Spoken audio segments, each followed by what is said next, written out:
বাংলাদেশের মানুষ অপেক্ষা করছে আপনাদেরকে ওয়েলকাম করার জন্য। আসলে ইনশাআল্লাহ দেখা হবে। কংগ্রাচুলেশন, অনেক অনেক দোয়া থাকলো। অস্ট্রেলিয়ার বুকে বাংলাদেশের ঐতিহাসিক জয় ছুঁয়ে গেছে প্রধানমন্ত্রী তারেক রহমানকেও। চলন্ত গাড়িতে থাকা অবস্থাতে ভিডিও কল করেন তিনি। বিসিবি সভাপতি তামিম ইকবালকে সাথে নিয়ে পুরো দলের সঙ্গে কথা বলেন এবং গর্ব প্রকাশ করে জানান, মিরাজদের বরণ করে নিতে অপেক্ষায় পুরো বাংলাদেশ। টানা 11টি সেশন অস্ট্রেলিয়াকে ডমিনেট করেছে বাংলাদেশ। টেস্টের আগে আলোচনা ছিল বাংলাদেশ এই টেস্টের তৃতীয় দিনে নিয়ে যেতে পারবে কিনা তা নিয়ে। টেস্ট র্যাঙ্কিংয়ে অস্ট্রেলিয়ার অবস্থান 1 নম্বরে আর বাংলাদেশ 9। এমন আলোচনা সমীকরণের মধ্যেই অস্ট্রেলিয়াকে 9 উইকেটে হারিয়ে ইতিহাস গড়ল লাল সবুজের প্রতিনিধিরা।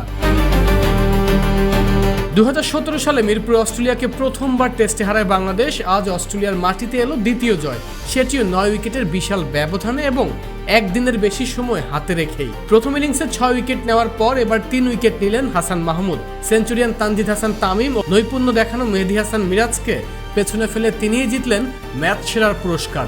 চোট কাটিয়ে গত জুনে টেস্ট ক্রিকেটে ফিরেছিলেন হাসান।